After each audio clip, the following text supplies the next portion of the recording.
ప్రభుత్వం ఇవాళ కాంగ్రెస్ ప్రభుత్వం. అందుకే ఇవాళ ఒకటే రేవంత్ రెడ్డి గుర్తు పెట్టుకోవాలి, అందరినీ రోడ్ల మీద తెచ్చినావు కదా. ఇలా పాలిటెక్నిక్ విద్యార్థులు రోడ్ల మీదకి వచ్చినారు. ఫీజు రియంబర్స్మెంట్ కోసం ఎస్సీ ఎస్టీ బీసీ పిల్లలు కాలేజీ పిల్లలందరూ రోడ్ల మీదకి వచ్చినారు. నిరుద్యోగులు ఖాళీలు నింపుతాం, మొదటి ఏడాదిలో 2 లక్షల ఉద్యోగాలు ఇస్తామంటే ఏమైంది జాబ్ క్యాలెండర్ అని నిరుద్యోగులు రోడ్ల మీదకి వచ్చినారు, ఉద్యోగులు రోడ్ల మీదకి వచ్చినారు, రైతులు రోడ్ల మీదకి వచ్చినారు. యూరియా దొరకలేదు, కరెంటు వస్తలేదు, సాగునీరు అందుతలేదు. రైతులు రోడ్ల మీద, ఉద్యోగులు రోడ్ల మీద, నిరుద్యోగులు రోడ్ల మీద, విద్యార్థులు రోడ్ల మీద. ఈ ప్రభుత్వం మొత్తం ప్రజలను, అన్ని వర్గాలను కూడా రోడ్ల మీదకి తెచ్చినటువంటి పరిస్థితి ఉన్నది. మా సిపిఎస్ ఉద్యోగులు, మొన్న నేను సిపిఎస్ ఉద్యోగుల ర్యాలీ సిద్ధప్రజ్ఞ ఆధ్వర్యంలో సిద్దిపేటకు వస్తే నేను డైరెక్ట్ గా వెళ్లి వర్షం కొండపోతలాగా వర్షం పడుతుంటే కూడా సిపిఎస్ ఉద్యోగులకు మద్దతుగా ర్యాలీలో పాల్గొనడం జరిగింది. ఇవాళ మేము ఒకటే కోరుతున్నాం, నువ్వు ఏం చెప్పినావు సిపిఎస్ ఉద్యోగులకు?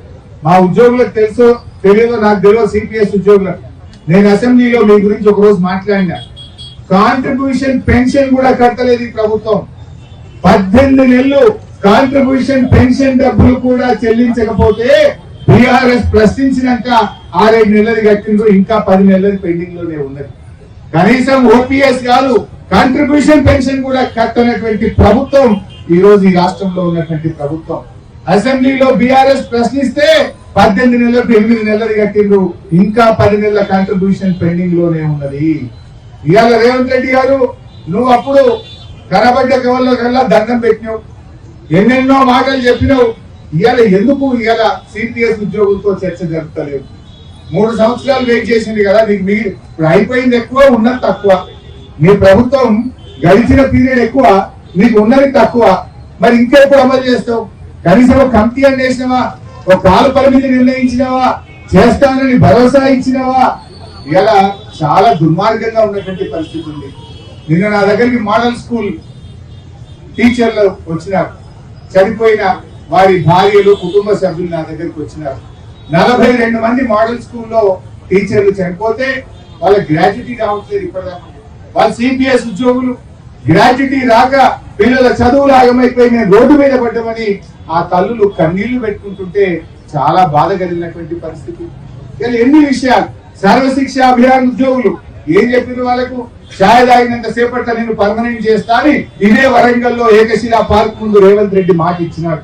మరి ఇలా సర్వశిక్ష అభియాన్ ఉద్యోగులకు ఈ రోజు వరకు రెగ్యులరైజ్ కాదు కదా, సెక్రటరియట్ లోకి అపాయింట్మెంట్ కూడా దొరికినటువంటి పరిస్థితి ఇవాళ సర్వశిక్ష అభియాన్ ఉద్యోగుల పరిస్థితి ఉన్నది. మా చెల్లె అంగన్వాడీ టీచర్ గుర్తు చేస్తా ఉంది.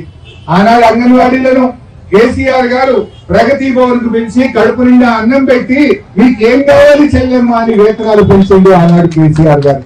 కానీ ఇలా ఈ ప్రభుత్వం వచ్చి 3 ఏళ్ళైనా అంగన్వాడీలకు ₹1 జీతం పెంచలేదు. దరఖాస్తు ఇస్తామని హైదరాబాద్ పోతే ఆశా వర్కర్లను, అంగన్వాడీలను పోలీసుల చేత చితం కొట్టేటటువంటి ప్రభుత్వం ఈ ప్రభుత్వం అని నేను మనవి చేస్తా ఉన్నా.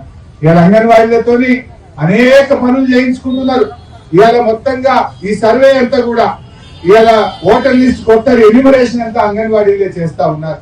వాళ్ళకు ఎస్ఐఆర్ ప్రోగ్రామ్ కొత్తగా అంగన్వాడీలో కొత్త స్కీములు తెచ్చి నానా రకాల పనులు చేయిస్తున్నారు తప్ప ₹1 కూడా అంగన్వాడీలకు జీతం పెంచలేదు. వాళ్ళ బాధ చెప్పుకోలేరు. కోడిగుడ్డ సప్లై బంద్ అయింది, పాలు వస్తలేవు, తల్లులేమో అంగన్వాడీ టీచర్లు అడుగుతున్నారు, టీచర్లు ఏమో ఏం చెప్పుకోవాలో అర్థం కానటువంటి పరిస్థితుల్లో ఇవాళ అంగన్వాడీ టీచర్లు ఇబ్బంది పడుతున్నారు. మినీ అంగన్వాడీలను అప్గ్రేడ్ అన్నారు, అంగన్వాడీలకు రిటైర్మెంట్ స్కీమ్ తెస్తామన్నారు, జీవో అయితే ఇచ్చిండ్రు, అసెంబ్లీలో మాట ఇచ్చింది. కానీ ఇవాళ వరకు రాష్ట్రంలో ఒక్క అంగన్వాడీ టీచర్ కూడా రిటైర్మెంట్ బెనిఫిట్ అందిన పరిస్థితి లేదు. 2 లక్షలు ఇస్తామన్నారు రిటైర్మెంట్ బెనిఫిట్. ఏ ఒక్క అంగన్వాడీ టీచర్ కూడా రిటైర్మెంట్ బెనిఫిట్ ఆయాకు రావట్లేదు, టీచర్ కు రావట్లేదు. జీతాలు పెంచింది లేదు కానీ పని భారం అయితే పెంచినటువంటి పరిస్థితి ఉన్నది. ముఖ్యంగా మా టీఎన్జిఓ ఇవాళ యూనియన్ నాయకులను బెదిరిస్తా ఉన్నారు. టీఎన్జిఓ యూనియన్ రాష్ట్ర నాయకత్వం ఎవరైనా మాట్లాడితే విజిలెన్స్ కేసు, ఏసీబీ కేసు, పోలీసులను పెట్టి ఇవాళ ఉద్యోగ సంఘాల నాయకులను రేవంత్ రెడ్డి బ్లాక్ మెయిల్ చేస్తున్నాడు, బెదిరింపులకు పాల్పడతా ఉన్నాడు. రేవంత్ రెడ్డి నువ్వు నాయకుల్ని బెదిరిస్తావు కావచ్చు, ఇన్ని వేల మంది ఉద్యోగులను బెదిరిస్తావా? ఇన్ని వేల మంది ఉపాధ్యాయులను బ్లాక్ మెయిల్ చేస్తావా? అయినా ఉద్యోగంతో పెట్టుకున్నాడు ఎవడు పోగు వేయలేదు. చంద్రబాబు నాయుడు అప్పటి నుంచి చూసినాం మనం. ఉద్యోగులతో పెట్టుకుంటే నిన్ను శంకరగిరి మాన్యాలు పంపిస్తారు మిస్టర్ రేవంత్ రెడ్డి.